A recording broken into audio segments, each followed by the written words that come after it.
Dear learner, welcome to the Samad Academy, one-stop e-learning platform on accounts, GST, TDS, Tally, and other academic courses. So the topic is written for composition dealer. दो तरह के dealer होते हैं, एक regular dealer, दूसरा composite dealer. तो GSTR1, GSTR3B, GSTR9 ये जो रिटर्न हमने देखे that was applicable for regular dealer. Similar way composite dealer भी कुछ रिटर्न फाइल करते हैं that is quarterly and yearly. तो वो सारे रिटर्न कौन कौन से हैं, रिटर्न कैसे फाइल करनी है, उसका प्रोसेस क्या है, वो सारी डिटेल हम इस वीडियो में कवर करेंगे. So let's start.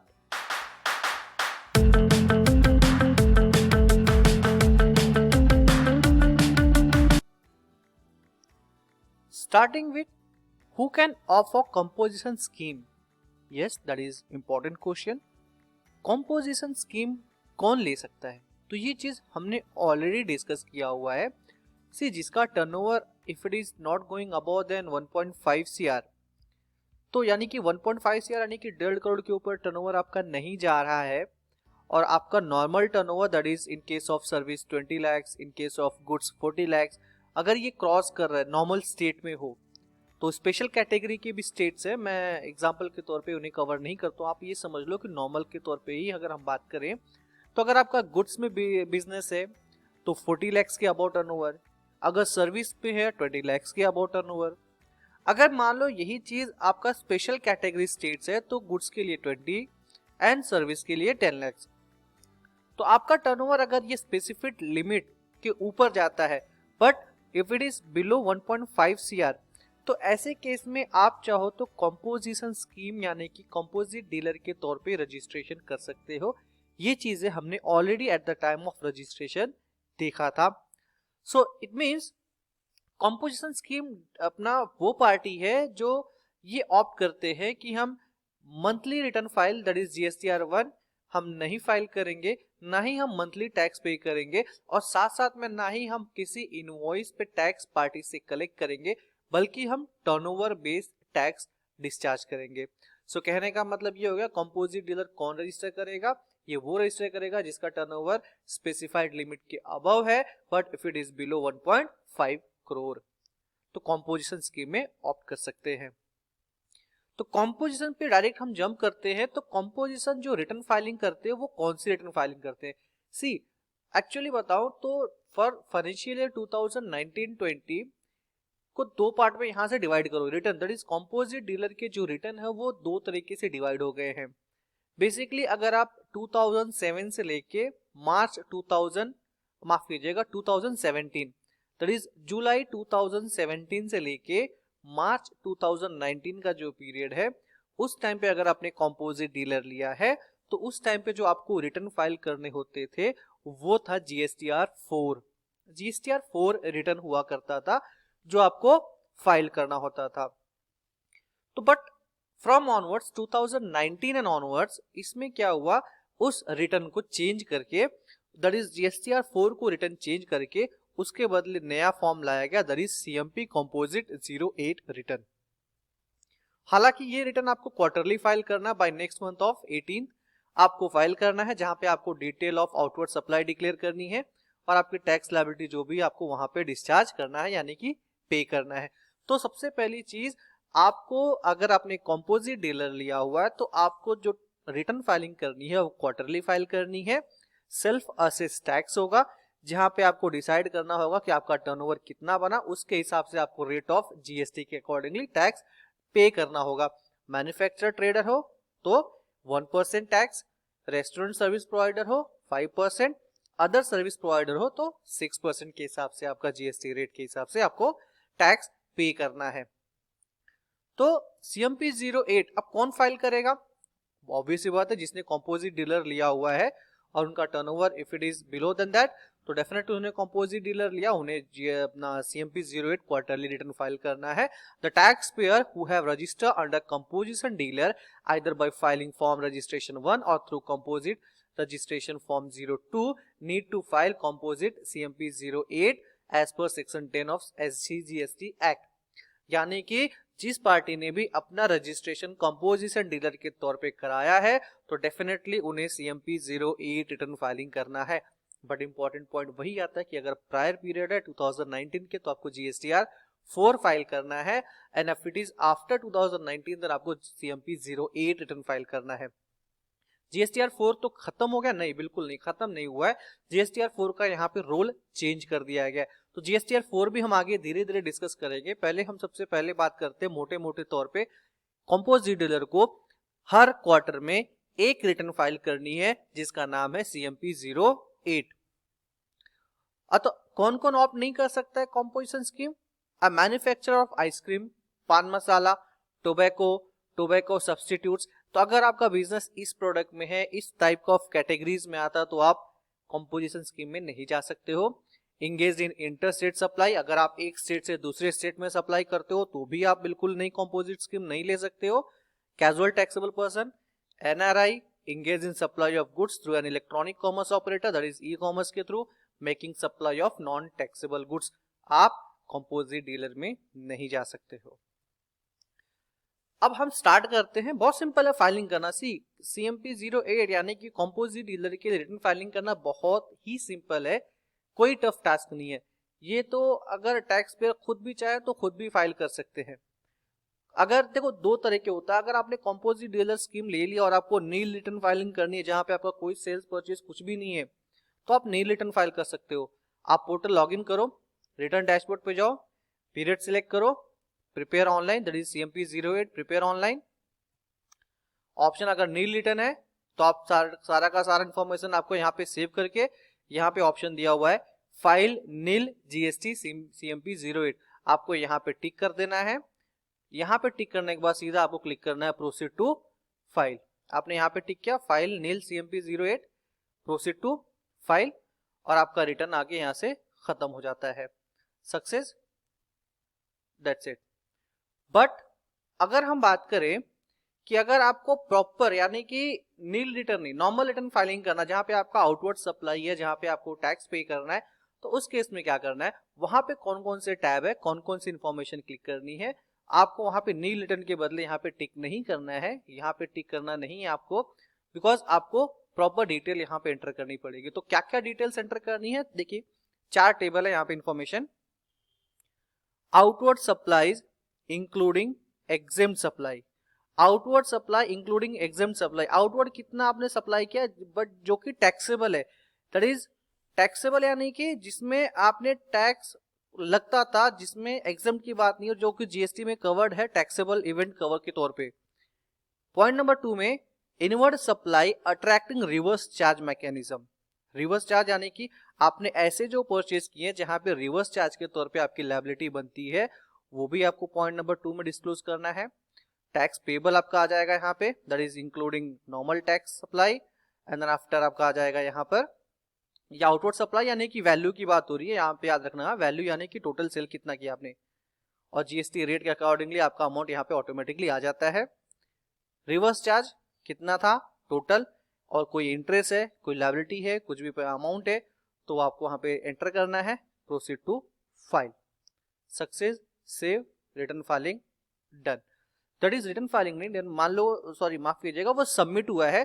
सबमिट करने के बाद आपकी जो लायबिलिटी बनती है उसको पे करना पड़ेगा। पेमेंट करने का तरीका वही है, आपको चालान जनरेट करना है, कैश लेजर में सारे बैलेंसेस यहाँ पर आ जाते हैं, आपको उसी तरह से एडजस्ट करना है अमाउंट जैसे हमने GSTR 3B रिटर्न में देखा है। सबमिट करना है, सेव करना है, प्रोसीड फाइलिंग डन। बहुत सिंपल है, बहुत सिंपल है रिटर्न फाइलिंग करना CMP 08, जहां पे आपको 4 ही डिटेल, 4 में से अगर कहूं तो एक ही डिटेल आपको ज्यादा करके मेन फोकस करना है, that is outward sales, taxable sales. तो ये हो गया आपका CMP 08। पोर्टल पे फाइलिंग करना कोई बड़ा टास्क नहीं है, बिकॉज ये बहुत इजी है, यहाँ पे ज्यादा कॉम्प्लिकेशंस नहीं आते हैं। अब नेक्स्ट हम बात करते हैं GSTR 4A। अब GSTR 4A क्या होता है? GSTR 4A जैसे देखो अपना नॉर्मल रेगुलर डीलर के लिए होता है GSTR 2A, उसी तरह से GSTR 4A होता है। अब यहाँ पे 4A में क्या होता है कि एक कंपोजिट डीलर जब रॉ मटेरियल परचेज करता है या सर्विस लेता है किसी रजिस्टर्ड डीलर से, तो ऑब्वियस सी बात है सप्लायर अपने बिल पे टैक्स चार्ज करेगा, और ये टैक्स हमने सप्लायर को क्या किया है, पे किया है। तो ऐसे केस में हमारी रिस्पॉन्सिबिलिटी बनती है कि हमने जो जो परचेज किया है वो सारे परचेज हमारे GSTR 4A similar to GSTR 2A reflect करते हैं। वो रिफ्लेक्ट करने के बाद हमें वेरीफाई करना होता है कि यस ये सारे के सारे मेरे परचेज मेरे GSTR 4A में दिख रहे हैं। सो ये एक कंपोजिट डीलर के लिए रिकंसिलिएशन स्टेटमेंट के तौर पे काम करता है, जहां पे ऑटोमेटिकली सारे परचेज जो कि GST रजिस्टर्ड होल्डर से परचेज किए हुए हैं, रेगुलर डीलर से परचेज किया हुआ है, तो ये सारे परचेज जो है अपने GSTR 4A में रिफ्लेक्ट करना स्टार्ट हो जाता है। It is similar to GSTR 2A, 2A for regular dealer, 4A for composite dealer. तो यहाँ पे क्या क्या डिटेल्स आती हैं, B2B इनवॉइस, कितना परचेज किया था, credit note debit note related to purchase, अगर किसी तरह का B2B में अमेंडमेंट हुआ है इनवॉइस तो वो दिखेगा, क्रेडिट नोट डेबिट नोट में किसी तरह का कोई अमेंडमेंट है तो वो दिखेगा। यानी कि 4 डिटेल्स दिखते हैं। सिंपल अगर पहले बात करूं तो purchase invoice, credit note debit note against any purchase, अगर इसी का कुछ अमेंडमेंट हुआ है तो अमेंडमेंट का टेबल अलग से दिया हुआ है। सी GSTR 4A देखने के लिए आपको लॉग इन करना है, services, return, return dashboard, period select करना है, यहाँ पे GSTR 4A व्यू में क्लिक करना है। व्यू में क्लिक करने के बाद यहाँ पे आपको ये 3A B2B invoice, credit note debit note, amendment to B2B invoices, amendment to credit note debit note, it is 110% similar to GSTR 2A।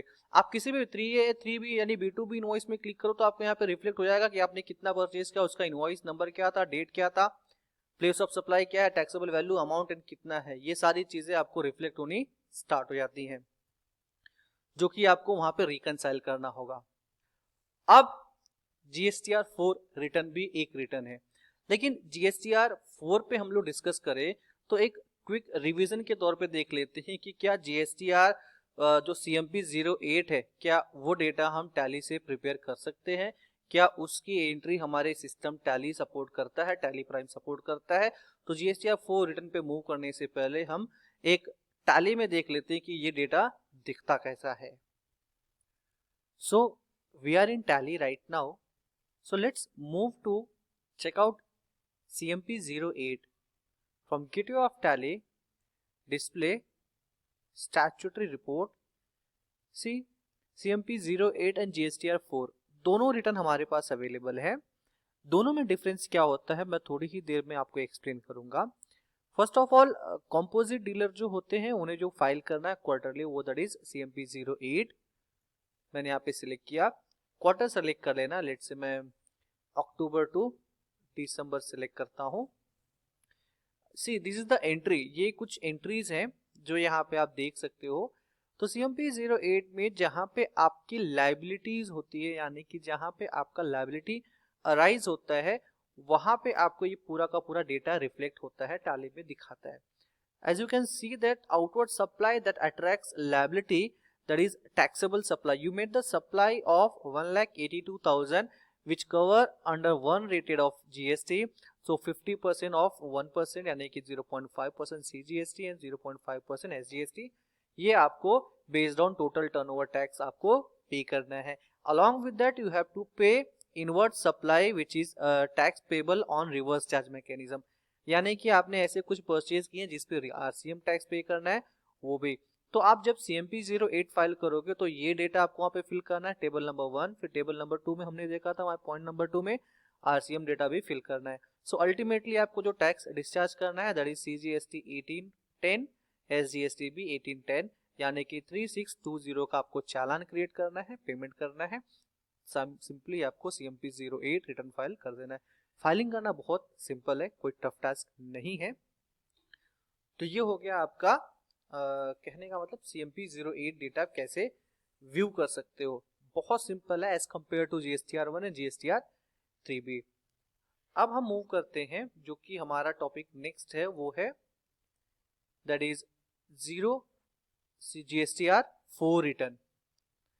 अब GSTR 4 रिटर्न क्या होता है, CMP 08 है, GSTR 4A देख लिया, तो GSTR 4 क्या है? तो मैंने ही बताया था कि GSTR 4 जो है पहले एक रिटर्न होता था जो क्वार्टरली फाइल करनी होती है instead of CMP 08. So it is clearly written as GSTR 4 return is a statement of inward and outward supply of a composite taxpayer filed annually. सी यहाँ पे ब्रैकेट में लिखा हुआ अर्लियर क्वार्टरली. सो अब क्या कर दिया गया कि पहले ये CMP 08 फाइलिंग नहीं हुआ करती थी, इसके बदले क्वार्टरली आपका GSTR 4 रिटर्न हुआ करता था और साथ साथ में कंपोजिट डीलर को annual return filing that is GSTR 9 filing किया करनी पड़ती थी. बट अब CMP 08 के आने के बाद क्वार्टरली फाइलिंग करनी होती है CMP 08 की और एक एनुअल रिटर्न फाइलिंग करना होता है दैट इज GSTR 4 रिटर्न. तो रेगुलर डीलर के लिए जो एनुअल रिटर्न है वो GSTR 9 और कंपोजिट डीलर के लिए जो एनुअल रिटर्न है वो GSTR 4. So GSTR 4 was a quarterly return until the financial year 2018-19. मैंने पहले ही बता दिया था. However, by third amendment of 2019 of CGST rule, annual return GSTR 4 was introduced. Annual return यहाँ पे इंट्रोड्यूस किया गया, यानी कि GSTR 4 जो क्वार्टरली हुआ करता था उसको एज अ एनुअल रिटर्न के तौर पे कन्वर्ट कर दिया गया. As per GST notification number dated on 23rd of April 2020. GSTR 4 quarterly has now been replaced by CMP 08. Discuss किया हम लोगों ने. For the taxpayer opting for composition scheme for the financial year 1920 and GSTR 4 has been made as an annual return for the file on 30th of April succeeding the closing financial year. यानी कि financial year close होने के next month यानी कि अप्रैल के 30 तारीख तक आपको GSTR 4 रिटर्न फाइल कर देना है. Hence, any composite taxpayer filing GST return for 2017-18 and 18-19, they need to file quarterly GSTR 4 and along with they have to file GSTR 9A, that is GSTR 9A for composite dealer, GSTR 9 for regular dealer, GSTR 9C reconciliation statement. So जो पुराने 17, 18 और 18, 19 का अगर कोई composite dealer है उन्हें अपना return filing करना है तो उन्हें कंपोजिट डीलर को क्वार्टरली फाइल करना है GSTR 4 और एनुअल रिटर्न फाइलिंग करनी है GSTR 9A. But after 2019-20 and onwards उन्हें क्वार्टरली फाइल करना है CMP 08, एनुअल रिटर्न फाइलिंग करनी है दैट इज GSTR 4. तो अब GSTR 4 रिटर्न फाइलिंग करने का प्रोसेस क्या है? बहुत सिंपल है. इट इज क्वाइट बहुत सिंपल टॉपिक है, ज्यादा कुछ डिटेल में यहाँ पे डिस्कस करने लायक नहीं है, बट फिर भी हम इसको स्टेप बाय स्टेप कवर करते हैं. Just log in to your portal, services, return, click on annual return. Composite dealer हो तो आपको एनुअल रिटर्न में वहां पे ऑप्शन दिखेगा GSTR 4. अगर आप रेगुलर डीलर तो वहां पे ऑप्शन दिखेगा GSTR 9. Select your financial year that is applicable from 2019-20. यहाँ पे आपको ऑप्शन सेलेक्ट करना है प्रिपेयर ऑनलाइन. रिलेटेड इन्फॉर्मेशन यहाँ पे GSTR 4 can be filed online. It can also be prepare in offline tool. आप ऑफलाइन जेसन फाइल में भी कन्वर्ट कर सकते हो, ऑनलाइन भी कर सकते हो. इसके ऑनलाइन इंस्ट्रक्शन दिए हुए हैं, स्टेप्स क्या क्या है एंड डाउनलोड जेसन अपलोड करने के टाइम पे आपको क्या क्या प्रिकॉशंस रखने हैं, ये सारी डिटेल्स यहाँ पे दी हुई है. आप इसको गो थ्रू कर सकते हैं डिटेल में. हम मूव करते हैं प्रिपेयर ऑनलाइन. प्रिपेयर ऑनलाइन करने के बाद अगर आपको नील रिटर्न फाइलिंग करनी है यानी कि आपको कंपोजिट डीलर में GSTR 4 जो है आपको नील फाइलिंग करना है, तो जैसे ही आप यहाँ पे प्रिपेयर ऑनलाइन करेंगे तो आपका लॉगिन डिटेल, आपका प्रीवियस ईयर का आपका टर्नओवर कितना है और यहाँ पे टिक करना है फाइल नील GSTR 4. यहाँ पे नील रिटर्न फाइल करना है, प्रोसीड टू फाइल करना है, दैट्स इट. आपका नील रिटर्न फाइलिंग हो गया. नील रिटर्न फाइलिंग होने के बाद आपका ये फॉर्म आ जाता है GSTR 4 जहाँ पे सारे के सारे वैल्यू 000. आपका ये nil return of annual GSTR 4 is done. तो नील रिटर्न फाइलिंग तभी करना जिस केसेस में आपका कोई इनवर्ड सप्लाई आउटवर्ड सप्लाई नहीं हुआ रहेगा, जहाँ पे कोई टैक्स लायबिलिटी नहीं बनती है, उसी केस में आपको ये नील रिटर्न फाइलिंग करनी है. बट अगर ये नील रिटर्न फाइलिंग नहीं है तो आपको रिटर्न फाइलिंग करते वक्त कुछ टोटल 7 टेबल दिखाई देंगे, 4 से लेके 4A B C D 5 6 7. ये कुछ 7 टेबल है, 1 2 3 4 5 6 7, जिसमें 4A 4B 4C D 5 6 7 ये सारे टेबल आपको अकॉर्डिंगली फिलअप करने. हर एक टेबल का इंपॉर्टेंस है. ये आपके प्रीवियस ईयर का turnover, fine. Table number 4A में क्या डिटेल देना है आपको? टेबल नंबर A में डिटेल देना है inward supply from registered supplier, यानी कि ऐसे डीलर से जिससे आपने परचेज किया है जिसने जीएसटी चार्ज किया है, that is other than reverse charge mechanism. आपने किसी पार्टी से परचेज किया, उसने बिल पे जीएसटी चार्ज करके दिया, चाहे वो गुड्स का हो चाहे वो सर्विस का हो। वहां पे आप जैसे ये टेबल सेलेक्ट करते हो तो टेबल सेलेक्ट करने के बाद यहाँ पे सप्लायर का जीएसटी नंबर, उसका नाम यहाँ पे ऑटोमेटिक आ जाएगा, प्लेस ऑफ सप्लाई आ जाएगा। आपको क्लिक करना है ऐड डिटेल। ऐड डिटेल में आपको डिटेल डालना कि आपने कितने रुपए का परचेज किया था, रेट कितना था जीएसटी का, सेंट्रल जीएसटी और स्टेट जीएसटी आपने कितना उस पे पे किया है। ऑब्वियस सी बात है किसी दूसरे स्टेट के डीलर से आप परचेस नहीं कर सकते हो। क्यों? क्योंकि कंपोजिट डीलर का टर्म ही यही है कि वो local with in same state में ही डील करेगा, किसी दूसरे स्टेट में डील नहीं करेगा।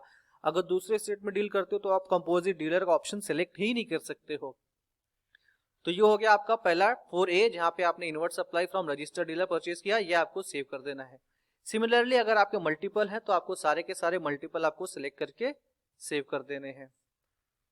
तो ये मल्टीपल आपका सेव हो गया। इसी तरह से 1 2 3 4 5 जितने भी क्रिएट करते जाओगे सारे के सारे यहाँ पे आपके सेव होते जाएंगे। अब टेबल नंबर 4B आता है।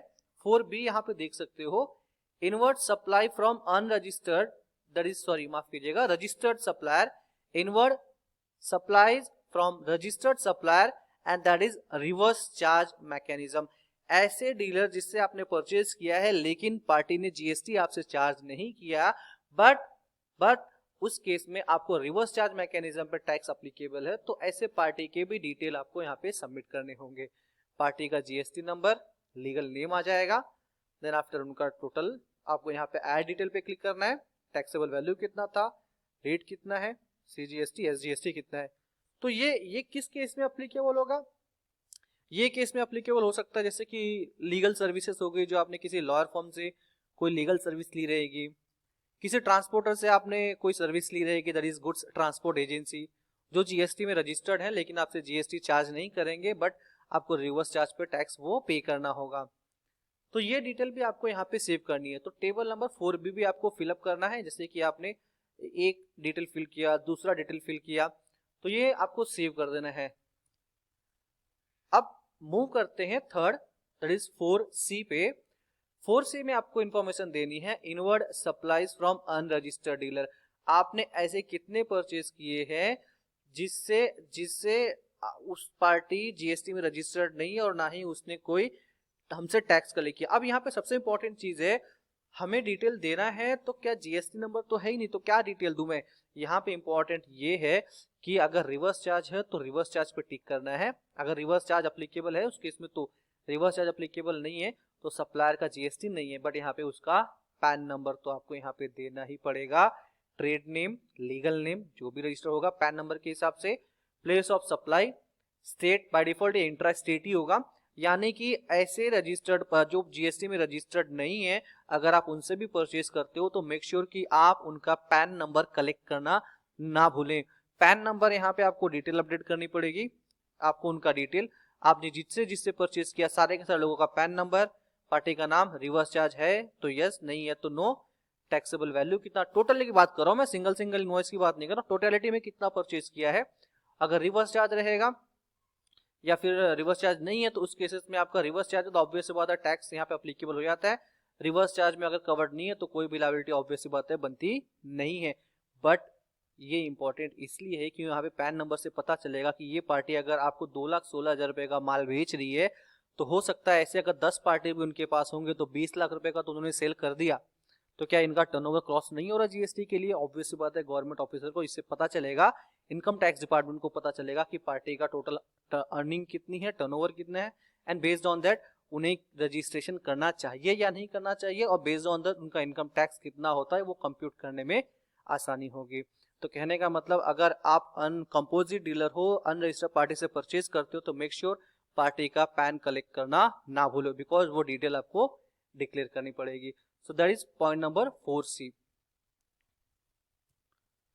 अब point number 4D, import of service. अगर आपने कोई फॉरेन से इंपोर्ट की है सर्विस, आपने फॉरेन से इंपोर्ट की है या फिर आपने कोई सर्विस कहीं से भी इंपोर्ट की है तो आपको वो डिटेल यहाँ पे डिक्लेयर करनी पड़ेगी। That is import of service, place of supply, आपने सर्विस कहाँ पे कंज्यूम की है, ऑब्वियस बात है आपके रजिस्टर्ड स्टेट में ही, यहाँ पे आपको डिटेल देना, टैक्सेबल वैल्यू क्या था, उसका रेट क्या था, आपका उस पर टैक्स कितना बनता है IGST की, ये भी सेव कर लेना है। सेव करने के बाद आपका रिक्वेस्ट सेव हो जाएगा, एक्नॉलेज हो जाएगा। नेक्स्ट आता है CMP 08। अब आपने जो क्वार्टरली फाइल किया रहेगा, हर क्वार्टरली आपको जो 18 तारीख को आपने फाइल किया रहेगा CMP 08, उसमें टोटल आपने, यानी कि टोटल टेबल नंबर 1 2 3 4 का टोटलिटी यहाँ पे रिफ्लेक्ट हो जाएगी। सिस्टम ऑटो जनरेट करेगा, ऑटो कैलकुलेट करेगा। यहाँ पे आप देख सकते हो कि कोई भी फिगर आप मैनुअली पुट नहीं कर सकते हो, बिकॉज ये ऑटो फिल होकर आएगा। जहाँ पे आपका total sales, inward supply, reverse charge mechanism, total 1+2, ये आपका मैच होना चाहिए आपके बुक से, बिकॉज आपने बुक से ही तो क्वार्टरली फाइलिंग की है। तो ये ऑटो पॉपुलेटेड रिपोर्ट है, जहां पे आपका CMP 08 रिटर्न फाइलिंग के बेस पे डेटा रिफ्लेक्ट करता है। फिर अब ये समरी बन जाएगी। टेबल नंबर 6 पे समरी क्या बन जाएगी, आपने type of inward that is type of supply, inward, इस पे कितना रेट का आपने वैल्यू क्या था, उस पे कितना टैक्स पे किया। आउटवर्ड सप्लाई में क्या आपका बनता है, 1% के हिसाब से इतने रुपए का था, 5% के हिसाब से इतने रुपए का था, इतने रुपए की टैक्स लायबिलिटी आपकी बनती है। यानी कि ये this table does not include the system computed inward supply based on input provided in table number 4B, C, D। यानी कि इस टेबल में क्या होता है, ऑटोमेटिकली फिगर नहीं आएगी। If applicable you can declare the outward supply if any in the user input cell, system computed inward supply if any shall be availed और preview after you have click on the proceed to file button. So ये report आप यहाँ पे जहां पे भी highlighted figure है, that is outward supply, आप डिक्लेयर कर सकते हो, लेकिन इनवर्ट सप्लाई यहाँ पे ऑटोमेटिकली डिक्लेयर नहीं होगी, ना ही आप यहाँ पे फीड कर सकते हो। तो अब पॉइंट नंबर लास्ट आता है 7, दैट इज पॉइंट नंबर 7 में TDS TCS क्रेडिट रिसीव। अगर आपकी पार्टी ने आपसे TCS कलेक्ट किया है, that is e commerce operator, TDS government party से आपने डीलिंग की और उन्होंने TDS कट करके पेमेंट किया है, तो उनका GST नंबर, ग्रॉस वैल्यू क्या था, कितना अमाउंट का TDS उन्होंने काटा है, वो डिटेल आपको यहाँ पे डिक्लेयर करनी है, सेव करना है। नेक्स्ट, सारे डिटेल आपने फिलअप कर दिए, सारे डिटेल यहाँ पे फिलअप हो चुके हैं। रेडी टू फाइल, आपका डेटा रेडी है फाइल करने के लिए। Proceed to file, proceed click करना है। ये आपका आ जाता है बाय डिफॉल्ट फिलअप किया हुआ फॉर्म, दैट इज आपको इसको PDF डाउनलोड कर लेना है। PDF फाइल डाउनलोड करने के बाद आपको उसका प्रीव्यू करना है, जहां पे आपने जो भी detail 4A 4B 4C D जो भी डिटेल आपने फिलअप किया, उसका सारा डेटा यहाँ पे आपको दिखना स्टार्ट हो जाएगा ड्राफ्ट फॉर्म में। 5 6 7 ऑल ओके, सारी चीजें राइट है। कंटिन्यू, कंटिन्यू करने के बाद अगर आपकी कोई इंटरेस्ट या लेट फीस की लायबिलिटी बनती है, किसी तरह का कोई टैक्स अमाउंट बनता है, तो वो आपको पे करना है, दैट इज चालान क्रिएट करना है यहाँ से। दैट इज अगर आपको कोई टैक्स अमाउंट बनता है या फिर किसी तरह की इंटरेस्ट अमाउंट बनती है जो आपसे मिस हो गया, आपने नहीं पे किया, क्वार्टरली रिटर्न फाइलिंग में आपने नहीं पे किया, वो यहाँ पर डिक्लेयर करके आप उसको पे कर सकते हो। Then after I hereby declare warning file, यानी कि आपको या तो DSC के साथ या तो EVC के साथ, यानी कि OTP के साथ आपका रिटर्न फाइल आपका सबमिट कर देना। GSTR4 रिटर्न फाइलिंग करना बहुत इजी है। आपने इसका ड्यू डेट देखा क्या है, साल खत्म हुआ कि नहीं, 30 दिन के अंदर आपको रिटर्न फाइलिंग कर देनी है। उससे पहले आपको CMP 08 फाइल करना पड़ेगा, बिकॉज इतना कम टाइम इसलिए क्योंकि डेटा फाइलिंग करना कुछ है ही नहीं। यहाँ पे CMP 08 ऑटोमेटिकली पॉपुलेट होके आ जाता है। बहुत सिंपल रिटर्न फाइलिंग करना, यहाँ पे कुछ भी ज्यादा टफ टास्क नहीं दिया हुआ है। तो CMP 08 टैली में देखा, उसी तरह से आप यहाँ पे टैली में यही चीज, जैसे आपने CMP 08 देखा, सिमिलर वे से आप GSTR4 भी देख सकते हो। लेट्स से मैं अक्टूबर टू दिसंबर का दिखाता हूँ। यही चीज आपका टोटल टैक्सेबल सप्लाई, ये पुराना फॉर्मेट जो आपको जो GSTR4 फाइलिंग करने के देते थे, वही चीज है। हालांकि GSTR4 में आपको सारे टेबल जो होते, TDS हो गया, 4A 4B 4C, वो सारे डिटेल्स यहाँ पे आपको नहीं मिलते हैं।